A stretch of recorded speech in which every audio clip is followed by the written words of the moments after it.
Hello, everyone. I'm Colin Tester of WrestleZone.com. I'm here to talk about WWE Money in the Bank. Definitely a very memorable show. Even before you talk about John Cena and all that kind of stuff, it was a very memorable show for the fans coming back, for the Money in the Bank matches, for the title matches, all these things and more. Definitely going to break it down. Normally, I'm joined by John Clark, but he's at the show tonight, and he told me to tell you all that he had a blast. Obviously, the first WWE pay-per-view other than WrestleMania since the start of the pandemic. So definitely a lot to get into. Before we do, just want to remind you all this show, like everything that we do here at WrestleZone, is available on any number of streaming platforms, or at SoundCloud, Spotify, YouTube, Apple Podcast, whatever it may be. We've got you covered. So leave a like and subscribe. So, I'm still in shock here, everybody. John Cena back in a WWE ring for the first time since WWE WrestleMania 36. I'd be lying if I said that seeing this man back in the ring there did not bring tears to my eyes. I mean, just an incredible moment, a wonderful moment for me. Yeah, I know. Obviously, John Cena. You know, he's got some detractors. He got some people that don't really care for him. But for me, he was my Hulk Hogan when I was a kid. That he was the guy. So for me, I feel like a little kid again seeing him in there. The crowd went crazy. I mean, even sitting here watching the show on TV. Wow, that was such an electric moment there. Absolutely incredible. And we're definitely seeing some divisive comments there here in the comment section. Dietrich Cassier saying, "Let's go Cena." Joseph Priestley saying Cena still sucks. Neshkur saying, "I was crying. That's my man." I mean, you can just see here in the comments, Cena obviously remains a very divisive figure. But hey, we talk about it pretty much every show here that I do for Raw, for SmackDown. We want exciting things, different things, new things, and we got it here, right? I mean, even if the rumors, the reports had suggested that Cena would be back, there's plans change, you never know. And we had heard for weeks that Money in the Bank would be this show full of surprises, and until this closing angle, it really wasn't in some ways, right? We didn't see Becky Lynch, we didn't see Sasha Banks, we didn't see anybody else really. And then obviously the rumor had been that we'd see John Cena, and it's main event time, still no John Cena. And you got the feeling, okay, maybe he'll come out for the match. And even knowing that he probably would do that, still seeing it actually happen, such an electric moment. And yes, the comments streaming in here. Dawn Campbell saying, "I was so happy to see John Cena." And then some people wondering if he will beat Roman Reigns, right? If he will get that another world title to add to his very impressive legacy here. I don't think that's the case, right? Robert and I've talked about it on the previous SmackDown post shows, because this has widely been the plan, or the speculation at the very least, that Cena will come back, feud with Roman Reigns for SummerSlam. I don't see Cena winning the title. I think it's going to be a great feud. And yes, as Joseph Priestley here in the comments saying, Cena will be the next victim on Roman Reigns' way to The Rock, Dwayne Johnson, likely at maybe next WrestleMania. So I think this will be a great feud here. Can't emphasize it enough that it was just such a wonderful moment for me. Hearing that crowd, and just such an electric moment. I enjoyed it so much.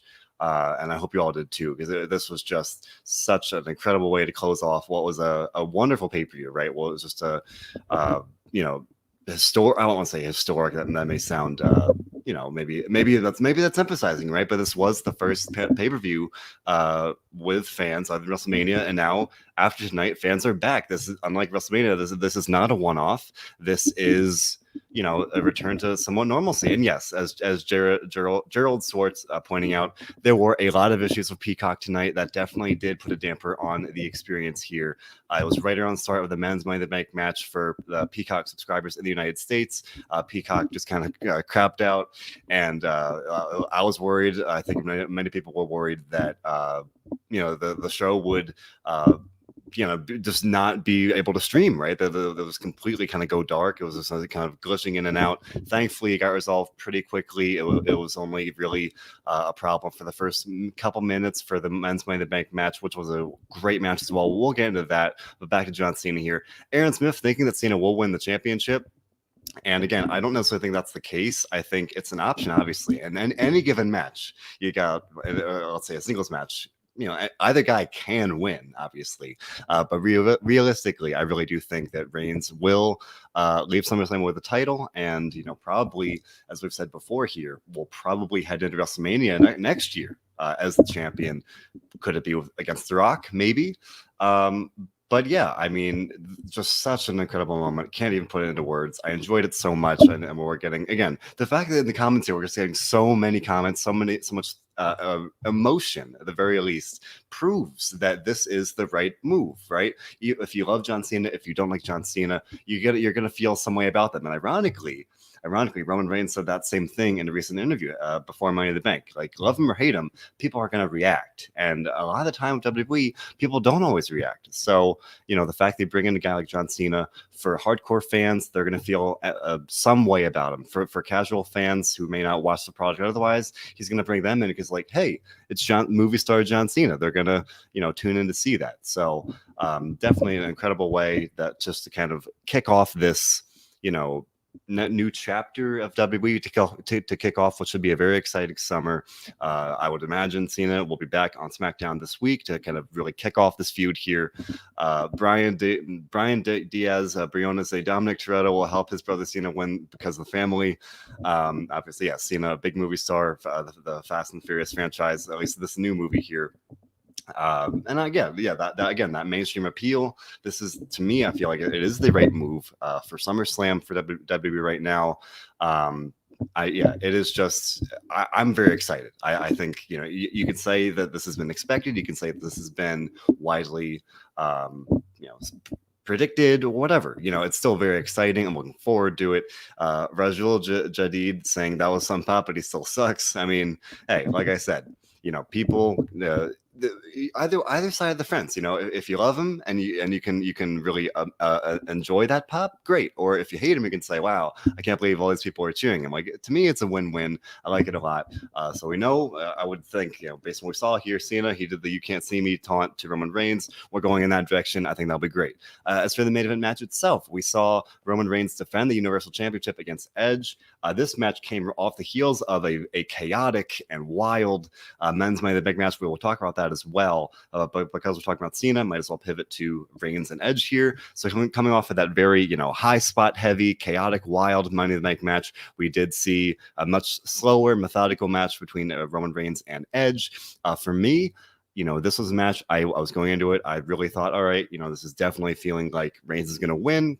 And again, because of that idea that we were probably going to get Reigns and Cena, pivot away from that into Reigns versus Cena here. So it didn't really feel like Edge had a chance. But then right before this match, after the Money in the Bank match, Seth Rollins said, whoever wins the main event match here, I have next. Like he may have lost Money in the Bank, but he still wants the title. So that kind of planted the seed that, hey, maybe, just maybe, Edge will win the match here, and we might get Edge versus Rollins for the title. Because Robert and I have talked about for weeks that we would get Rollins versus Edge at SummerSlam. That's been a match that's been predicted as well. You throw in the title in there, and then you make it a little more, you up the stakes, you up the ante there. So, that's just a little promo there. Sowed some seeds of doubt that maybe Edge would win and they'd go in that direction. And to me, this was, you could say, it was a little overbooked. You got a little chaotic there with a ref bump, with some attempted interference. But it was definitely up until the kind of this climax of the match there, of all the shenanigans. It was slow, methodical, more kind of traditional in some ways. Reigns dominated for some stretches, and it really, in many ways, we'll talk about it in a couple minutes, but it did feel like the WWE Championship match where Lashley dominated Kofi Kingston. Here, Reigns was dominating. There really wasn't much offense for Edge early on, and then Edge rallied and he, started to really get into it. The crowd is feeding off him, and a very good main event match. And then there was a ref bump after Reigns fired back with a Superman punch. Ref goes down, and then of course you expect shenanigans.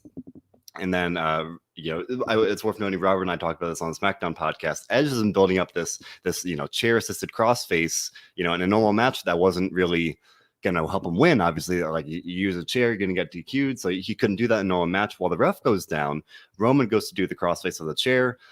Edge blocks it. Edge puts him in the hold, so Edge nearly chokes out Roman. And then the Usos come down, seemingly to break it up. Then the Mysterios come down to stop them. We'll talk about the Mysterios and the Usos in a bit. So then, leaving Edge and Roman on their own because they even the odds there. Then Seth Rollins comes down to the ring, kicks Edge in the face, breaks up the hold. Match doesn't end quite yet. They keep going back and forth. And then Edge goes for a spear. He hits a spear. The referee was down, though, so we get a near fall when the second referee comes to the ringside. And some people criticizing that the referee took too long to get there, and there was a little mistimed. It was still a fun spot. In the end, Rollins came out again, distracted Edge.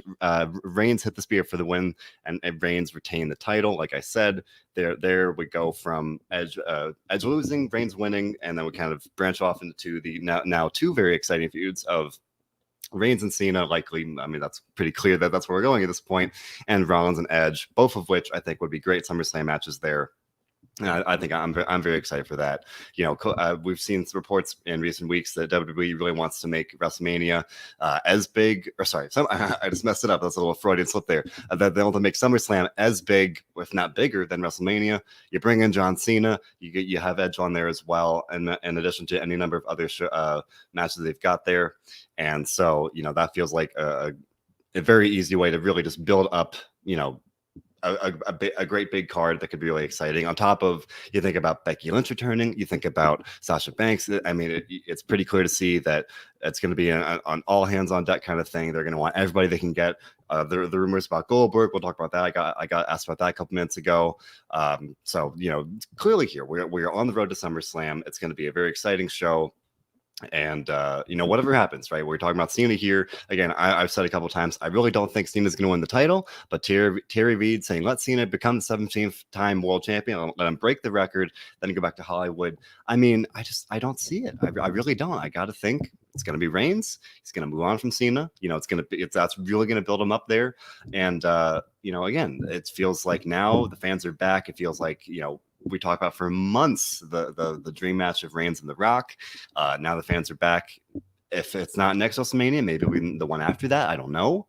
But I just don't see John Cena. It's a possibility, but I don't see John Cena beating Roman Reigns at this point. So regardless, I think it's gonna be a great story. They have history, and so much has changed. Now you've got Reigns as this amazing top heel, Cena the homegrown hero coming back for one last ride here, kind of like Edge in many ways, albeit very differently. Obviously, Cena wasn't forced to retire. Cena's gone off to Hollywood. It's different, but there are some overlaps, and I like it.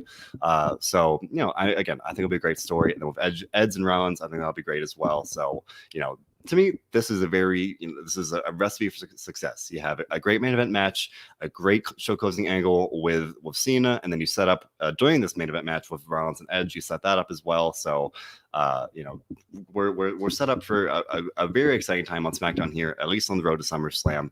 And we are continuing to get some teases of Rollins and Reigns here. We're continuing to see some tension, some conflict here, and Neshkur's wondering if Seth could be the one that beats Roman. I just don't think so. Like, to me, Roman, it's got to be somebody big. They're going to really build up to be this next top guy. And I guess that kind of pivots me to my next point. Big E won the Money in the Bank lottery match for the men's side of things, at least. Boy, this one was crazy. Again, the Peacock streaming issues kind of, put a little bit of a sour spin on it. That definitely kind of dominated the narrative for the first couple minutes there. But once those issues got smoothed out, this match was great. We had just to run through it. We had Ricochet, John Morrison, Drew McIntyre, Riddle, Big E, King Nakamura, and Seth Rollins. And for weeks we talked about it. I really thought that Riddle had a chance. That Riddle could be one of the favorites there, at least on the Raw side of things. But in many ways as well, Big E definitely felt like the right choice. And I think that we were right to say that. Right, Big E got this huge pop when he won. It was a wonderful moment for him. There were so many crazy spots. I mean, Ricochet. If you haven't seen it, if you're happening to watch this without seeing the show, or if you missed that match due to the Peacock issues, look it up. Ricochet did this amazing dive to the outside where he got tipped off the ladder, landed on the ropes, sprung to the outside. He just soared through the air. The man is amazing. He deserves so much better than he's gotten from a booking standpoint. And a guy like him, a guy like John Morrison, absolutely meant for Money in the Bank. Just diving over the place. Morrison was doing some parkour-like stuff. Nessiger saying Ricochet is crazy. It was just crazy. Like I'm a big Ricochet fan. I think he's great. And this match did nothing but cement that. He just absolutely incredible. He did, I think he did another dive. Yeah, he dove on a Morrison even before that, just like running over and diving over the ropes. And Justin Mata saying Ricochet belongs in all the Money in the Bank matches going forward. Yeah, that Ricochet diving all over the place, Morrison doing parkour, Kevin Owens, this man doing some like absolutely brutal spots yet again. Just 2 days after he did the diving elbow drop off the ladder. Going out there, just trying to, give the fans something extra, give the live fans their bang for the buck, if you will. Dan Greathouse saying Owens being powerbombed to the ladder was sick. Yeah, this man, the ladder was standing upright, and John Morrison and Seth Rollins powerbombed him right onto the hardest part of the ladder there. Absolutely brutal. I'm trying to remember. I think he took a couple like really rough spots. This man. Oh, he also took a powerbomb through a ladder. Hermit Takar pointing out it as well. Yes, Rollins powerbombed Owens from the inside thing to the outside through a ladder. Absolutely crazy. I mean, wow! Just Kevin Owens definitely deserves a lot of credit, a lot of respect there for that. And in some way, there was one point where I thought Owens would win. And again, as much as I was just saying Owens deserves credit, I didn't want him to win this match because we saw just a couple months ago he was really in the thick of the title scene for several months, and just and whereas that would have been a little repetitive, and then Big E. Winning here, definitely giving the opportunity to a new guy, to a guy that has not previously been in that spot, and that's what I want. That is always what I want for Money in the Bank matches, and we're going to see that with the women's match as well, and we'll talk about that in a couple minutes. But this is long overdue for Big E. I feel like for months and months and months, I'll say years. Big E has certainly deserved this. This is overdue, and especially in a post Kofi Mania world. Just such a great moment for Big E. I hope that WWE really goes through with this, and that they build Big E up, that they really turn him into the next top star. DJ pointing out, or at least maybe hoping, that Big E will be that big star to dethrone him Roman. I was saying a couple minutes ago that they need to build someone up to really be the guy that beats Roman. I hope that it's Big E. I hope they build him up, and that they do that they really just do right by Big E. But we see again and again, the Money in the Bank winners don't really get booked well, that they don't get booked as legitimate contenders. We saw with Otis last year. We've seen with Baron Corbin a couple years ago. Any number of examples where the Miz, even though he cashed in and won, he was booked like to lose again and again and again. So that wasn't a great look either. So I'm really hoping, very hopeful, that the booking will be better for Big E, because he deserves better. He deserves the best, right? I really hope that WWE gets it right, books Big E to be that next top guy. Heck, if it's next year, right? If it's 1 year from now that he decides to cash in, or if it's next WrestleMania, I don't know exactly how the cookie will crumble, and how the cards will fall with when we're talking about The Rock, with Roman Reigns, with Edge, even with Bobby Lashley in the WWE title picture. There's so many moving parts here, and it's really just hard to predict. So I don't know how long Big E will have the briefcase. Again, I just hope that when he does cash in, he'll have been built up. He'll have been established as a true contender, a true top star, and then he'll really get to that next level. So, that's what I'm hoping, right? I'm a big E fan. I hope to see that. I think that many people would agree with that. And I don't know how we get there. Right now, he's got the briefcase. I don't know who he's going to feud with. I don't know how you get to that level where he will be at the true, like, legitimate main event player level, because he had the IC title run. Didn't go great. There was a little hit or miss in some ways, but I really think there's a great opportunity here to really build Big E up, to capitalize on this great this great pop, this great momentum, this great moment for Big E. I really hope that that's good, right? That they just really follow through with it and build them up like that. So I like this idea from Nesha Kirsten. I've heard it from some other people as well, saying Big E should get drafted to Raw, reunite the New Day after the draft. That will be presumably in September or October. So that's definitely a valid option as well. You don't have to kind of line him up for Big E, or line him up for Roman Reigns, right? You could move him to Raw. Maybe I think a feud of Lashley could be great. I think that there's a lot of potential there as well. Jesse Mata saying he predicts that Big E will cash in on Lashley. Otherwise, where does Lashley go? Obviously the rumor there being Brock Lesnar or Goldberg. We'll talk about that in a couple minutes as well. So that is a very valid question, right? If not for those two, who's left for Lashley? I think Big E would definitely slot in as a great challenger for Lashley as well. So I think moving Big E to Raw makes a lot of sense in that sense. So I would like to see that. Takara saying, as I was kind of just hinting at a minute ago, maybe build Big E up slowly, really kind of slowly develop him into that main event level, and really just gradually get him there. So that's what I'm hoping to see, right? I really think that's all. I think the world of Big E, I think he's got so much potential, and I think that with this Money in the Bank match winning here tonight, that's hopefully where we're going here at Money in the Bank. One done properly, one utilized well. It is a great way just to launch somebody to the next level. Big E is a great example of somebody that fits that description to a T. So I'm hoping to see that. It sounds like you guys are as well. So we can hope, and we'll have to wait and see how that goes. I really hope that as well. I hope that's what happened, right? So. Great win for Big E. And we're just talking about Bobby Lashley, so we may as well pivot to that as well. So Bobby Lashley defended the WWE Championship against Kofi Kingston. And right before the match started, I tweeted, all right, I think this will be a solid match. I don't think Kofi Kingston's going to win, but it'll be a good match. I'm looking forward to it. It's been a fun story on Raw. I think they've done a nice job telling that story of Lashley. John and I talked about it last week of Lashley, rediscovering the true, dominating part of himself, the dominant champion, and just really getting back to that side that we saw from a couple months ago. Not the ladies' man Lashley, not the the Godfather style Lashley, but the Bobby Lashley that won the WWE title, that really became a top guy on Raw.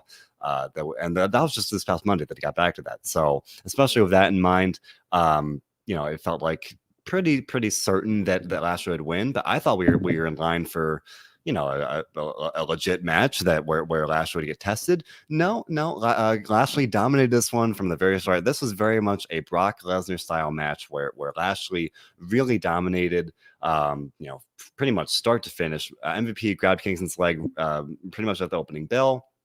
And from there, Kingston had a very brief kind of glimmer of offense there. Otherwise, this one was all Lashley, and just absolutely dominant. He literally hit 3 dominators. He locked in the Hurt Lock at one point, and then the match continued a little more, and then Lashley made Kingston tap out. It felt pretty short. It was very, very decisive, not competitive really at all. Not a great look for Kofi Kingston, but this is how you make people look dominant. This is very much a wrestling style. This was I'll say I can't even say glorified. This was a squash match, and if you're a big Kofi Kingston fan, this match may not be for you because Kofi didn't really get any offense in, and there's no real counter to that, right? They could have done better by Kofi here. Nash Curse pointing out that just like they did Kofi wrong versus Brock, Kofi deserves better than this. Hard to disagree. Kofi, John and I have been talking for weeks where we've been hoping, or at least in some ways, maybe naively hoping for Kofi Mania 2.0 or for another title win for Kofi. But again, this very Brock Lesnar style, dominant win for Bobby Lashley. And I as much as I can criticize or at least agree with the idea that Kofi did deserve better, that this maybe could have been handled a little differently, the outcome here was, or maybe it feels like the plan or the hope was to have Bobby Lashley look dominant, and he did absolutely beat Kofi Kingston down. And now, as we've gotten a couple of comments here already, but the feeling or the seeming path forward from here, at least according to some reports, would, and spoiler alert, I guess, but the word going around out there is that Goldberg will be returning this week on Raw, or if not this week, I would imagine very, very soon, to challenge for the WWE title against Bobby Lashley for SummerSlam. As I was just saying, it's all hands on deck. They want to make it this big show. WWE, they're still very drawn by Goldberg's, star power, his name value, his, his ability to kind of draw on the casual fans. So, while you did this exact same thing back there at Rumble, this is what they seem to be planning to do now. It's not confirmed. It's not announced. This is just the report or the speculation at this point. But if the plan is Goldberg for SummerSlam, I really hope they don't have Bobby Lashley lose to Goldberg again, kind of like Roman Reigns here. Based on what we've seen so far, I would very much expect to see Lashley win and move on to something else, whether the real drawing power here, the real dream feud, the real dream match here has been Brock Lesnar versus Lashley, and for whatever reason that still hasn't happened, and it doesn't seem like that'll be happening at this point for SummerSlam, based on the word that's going around. That could be wrong, but at least at this point, that may be become a reality a little bit down the road. I don't know. But of course, Lashley and Goldberg are both very divisive. We had a comment a couple minutes ago saying, no, thank you to having a part-time champion like Lesnar a couple times a year. But then Neshker saying Goldberg and Brock not needed. It's, kind of similarly there. Aaron Yancey is saying Goldberg has no star power. I mean, I think he has star power, right? I think he's got that casual name recognition. He's definitely a legend of the business. So, I think it's hard to knock that in that sense. But, and then you've got, and on the other hand, you got Brock Lesnar, a guy that's got so much star power, that's got, that's been so successful, and even just in recent memory, I think he is a little different than Goldberg in that sense. Although there are some parallels, right? Both guys lost their titles at WrestleMania 36, and then kind of, I won't say faded away, but obviously they just kind of took a back seat. Goldberg came back to the Royal Rumble this past year. Brock Lesnar hasn't seen since. So, on paper, right, I think Lesnar makes more sense. But if Goldberg is one that's available, again, it's pretty easy to see at least the line of reasoning that, okay, we want to have Goldberg, someone of that level, of that star power, if that's kind of the best they can do at this point. Do I agree with it? No. Do I necessarily like it? No. But, since this is one of those cases where you just kind of got to roll the punches and see how it goes. So if that does happen tomorrow, I think it could be a electric moment, especially in front of the live crowd. I think it would have fallen a little flat in front of an empty arena or the Thunderdome, but now with the live crowd, at least I think you're probably going to get a good reaction from the live crowd there, and that's what Jesse Mata is saying in the comments, saying I get the feeling that tomorrow is going to feel like a Raw after Mania. Hopefully they deliver. I mean, we do, it's easy to hope, at least, now the fans are back. We had an electric show at Money in the Bank. Now the fans will be back for Raw, for SmackDown. So, especially these first couple shows should be, magical and fun, and just, the fans being there, enjoying the wrestling, wanting to have a good time and just cheer, and, whatever it may be, beyond Goldberg potentially showing up tomorrow, if it's, I don't know, NXT call-ups or fun matches or just any number of other surprises. Again, we were talking a couple minutes ago, maybe Becky Lynch, and now I guess that leads to my next point here. For the Raw Women's Championship match, we saw Rhea Ripley defend her title against Charlotte Flair. This was a rematch from Hell in a Cell, where Ripley retained the title via disqualification, intentionally so, when she got herself disqualified against Charlotte Flair. We've had some odd segments here for this feud. We had a crutch fight. We had weird promos. We had the whole Nikki Cross, Nikki Ash, beat the clock challenge kind of thing. Now we leading in this match. It was kind of not too hard to predict. And as Ness Curse pointed out in the comments, Charlotte won. What a surprise. I mean, John and I had talked about this last week on Raw. It felt pretty clear that we were going to get, probably a continuation of this feud at SummerSlam. If you think we don't really know what's going to happen with Becky Lynch, we don't really know maybe how some of these other names will kind of come into play for SummerSlam. Again, whether it's Becky or Sasha Banks or whatever it may be. This did feel like the pretty clear path forward, and in that case, when you've already had Rhea Ripley retain the title once, how do you get to that third match here? Unless you really just want to do repetitive booking, the best way to do that is to do a title change. So here, Rhea Ripley won round one, Charlotte Flair wins round two here, so pretty naturally leads to SummerSlam. So Charlotte is the champion again. I think this was her 11th title reign on the main roster, 13th time overall. So, she is very much making history, continuing as she goes here. And that's good for her. And I think that the day will come sooner and later that she will break the record for world title reigns that her father, Ric Flair, holds. And so this was one one more step toward that goal. And in that case, you got to get there somehow. So again, if it's in service of that, continuing that feud, I think it makes sense. And I think the match was very good, I should say. I wasn't blown away by the match at Hell in a Cell. This was much better. I liked it a lot. It was very solid. Definitely some good storytelling. Any comment wondering why the screen blacked out? Well, very early on, I should say, in this match, the crowd was very much into the idea that Becky Lynch would show up. That Becky Lynch had tweeted before the show that she was in Fort Worth, the location of Money in the Bank, and she had a picture of herself sitting outside the stadium, and she had tweeted a beautiful day in Fort Worth, hoping nobody interferes in the women's Money in the Bank ladder match, leading many people, myself included, to predict that she would show up in the Money in the Bank match, which had been at least previously speculated. And we got through that match, opened the show. We got through it. No Becky Lynch. So then by the time the Raw Women's Championship match rolled around, many people really wanted to see Becky Lynch show up here, right? So then the crowd was really chanting, "We want Becky, we want Becky." Charlotte Flair flipped off the crowd. She just like had enough. She just, that's the beauty of having a live crowd. You get to play off them, and Charlotte Flair healing it up, flipped off the crowd. So I guess, yeah, she probably may have known that Becky wasn't going to show up, so she just kind of played off that as best she could.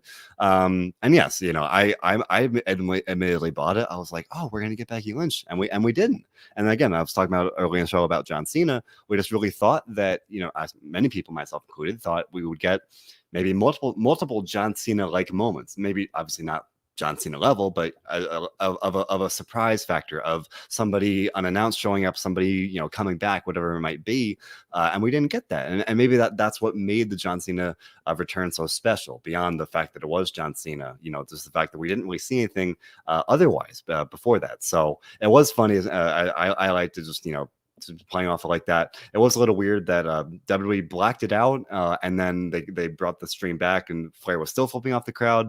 It was a little odd how it was handled like that. So it's definitely, I don't know. The WWE, you can criticize the quote unquote censorship. It was fine. Both for the match here, I really enjoyed it.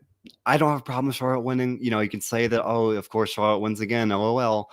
Kind of like the old argument about John Cena back in the day. But again, the path forward here, especially if you think about it, that they want to do another match between Charlotte and Rhea Ripley, this is the best way to do that, at least in my book. So I have no problem with it. And Michael Covington saying it was best match of the night.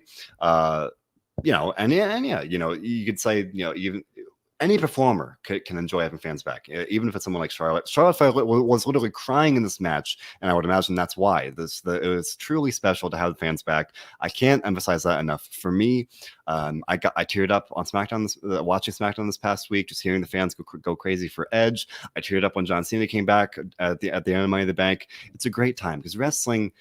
I tried my best during the pandemic era to really be positive and to really, just make the most of it. But it's not wrestling without the live crowd. It's not, right. If that is what wrestling is, it's not just the people in the ring. It's the crowds. It's the chants. It's the reactions. So having that back is such a beautiful thing, and I can't emphasize that enough. And that's why I really enjoyed Money in the Bank. It would have been really, really hard for me to not enjoy Money in the Bank because just going to show for like.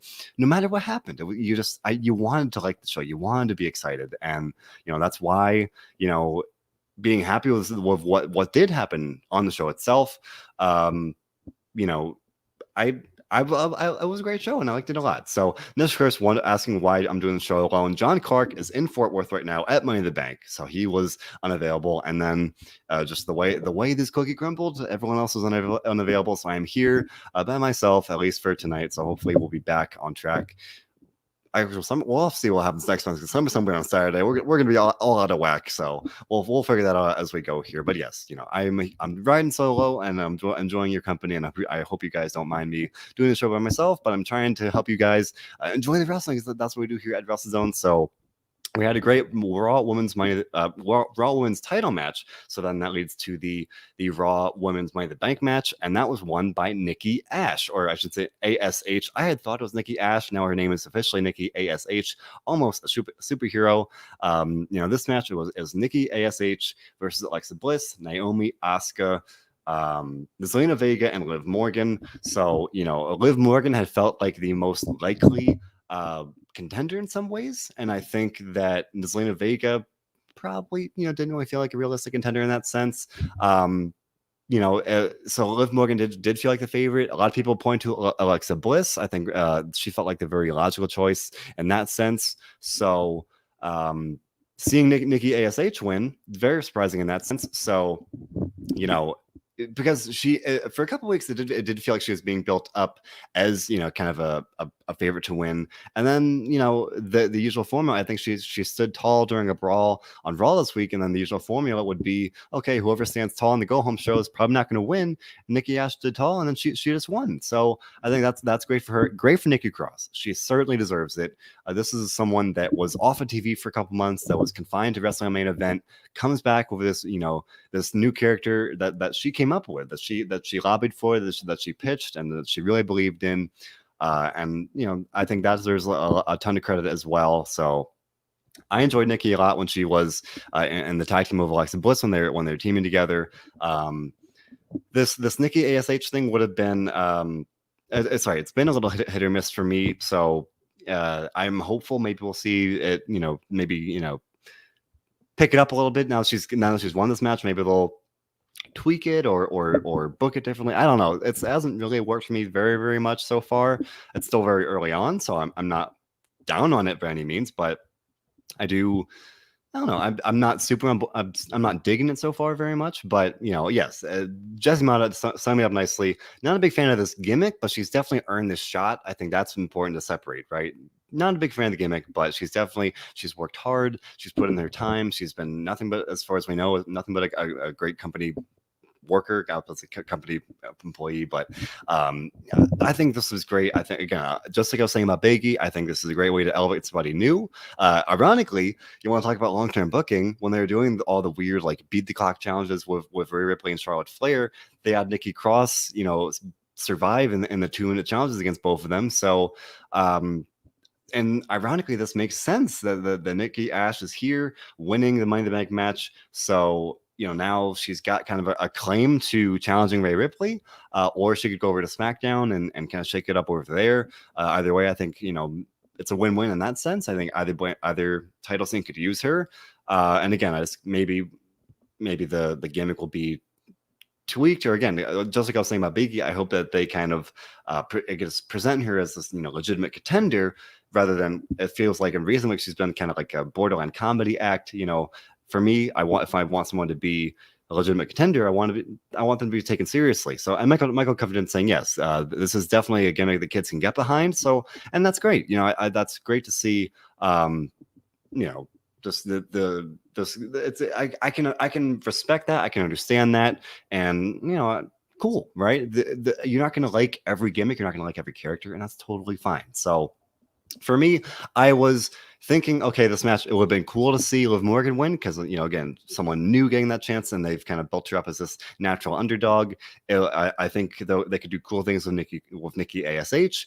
For me, I was rooting for Alexa Bliss. I'm a big fan of Alexa Bliss. I'm a fan of Nikki Cross as well. But I really do enjoy Alexa Bliss's work. I think she's very, very talented. So Jessie Mata wondering where I see Alexa going. So I don't know. It is definitely worth noting that fans are back, so they can't necessarily do as much of the weird supernatural stuff.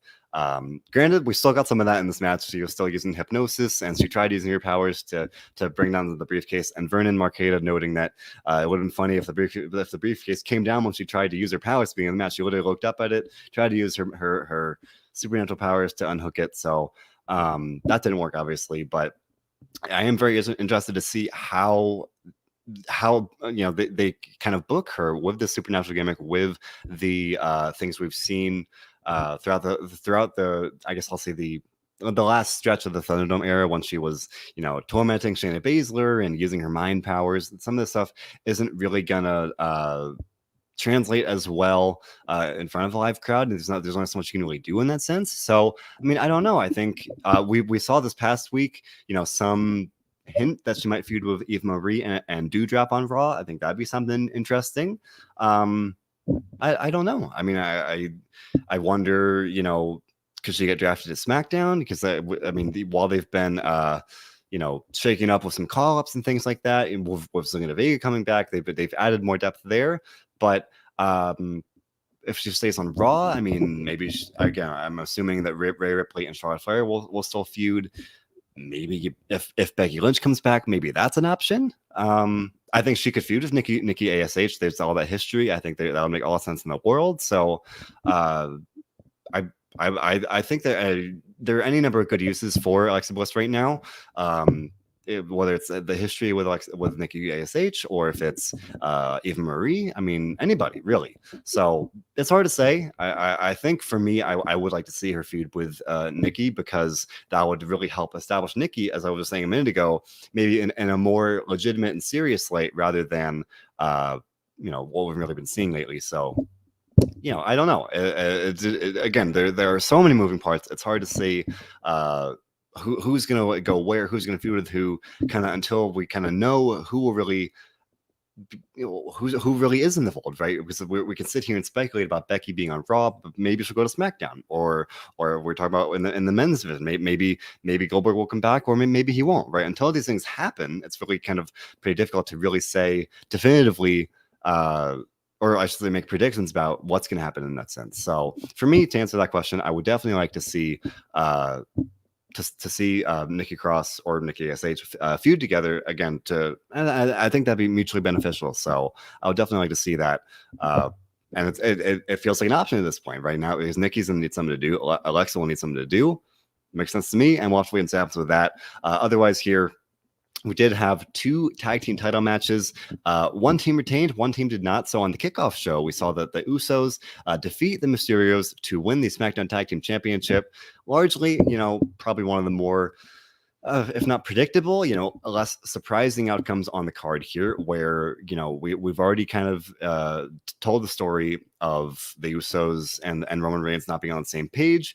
And now they're all back in the fold. You can say what you want, and obviously there's a lot of valid criticism about Jimmy Uso and his off-screen issues, let's say, but on screen, from storyline perspective, the Usos, the tribe, the bloodline, as Nish Chris saying, the bloodline all has the gold now. So that's what we've been kind of building toward here for quite a while. I thought we were going to build stretch it out a little bit, have the Usos feud of Roman, and maybe then fall in line. But instead, no, they're all in line. The tribe standing tall. So here, the Usos did defeat the Mysterios to win the titles. This was a great match on the pre-show, with the kickoff show, if you will. The crowd ate it up. It was a very fun match. Probably should have, or at the very least could have been, on the main show. The crowd was really eating up all the way through. There's a great near fall on an Uso splash. The crowd was really eating up. This was Dominic's only his second match in front of a live crowd, so this guy's really improved a lot. Definitely worth complimenting him about that. For the Usos here, this is their 7th reign as the champions now across the brands here. So good for them. They're a great tag team. They showed they backed it up tonight, right? By having this great match on a kickoff show like that. So I liked it a lot. I think that now as we are moving forward with the tribe, standing tall, reigning as the champion. So I thought this was a very great match for the pre-show, and I enjoyed it. As for the tag team division, I mean, I imagine maybe the Mysterios get a rematch. We've got Alpha Academy getting built up pretty nicely. You could do the Usos and the Street Profits again. The Street Profits have kind of been out of the title scene for a little bit now, but maybe once they come back, they'll be back in the fold. Otherwise, SmackDown a little light on tag teams right now, but maybe we'll see. Maybe the draft will help with that. So I don't know. I think this will be good for the Usos, for the tribe as a whole here, and I enjoyed it a lot. Otherwise, on the Raw side of things, we saw AJ Styles and Omos retain the tag titles. On the main show, someone in the comments noted that AJ Styles got probably the second biggest pop of the night, other than John Cena. And I think there's a lot of truth to that. This crowd was very, very hot for AJ Styles. You would have no idea that the AJ and Omos were supposed to be the heels here. And I thought, people I tweeted about during the show, we haven't forgotten how good AJ is, but this was very much a match where, if you ever doubted or forgot about it, AJ Styles reminded you just how good he is. So I really thought he looked great tonight. There's one great spot where almost kind of like launched him to the outside. He did a very smooth Hurricane Rana.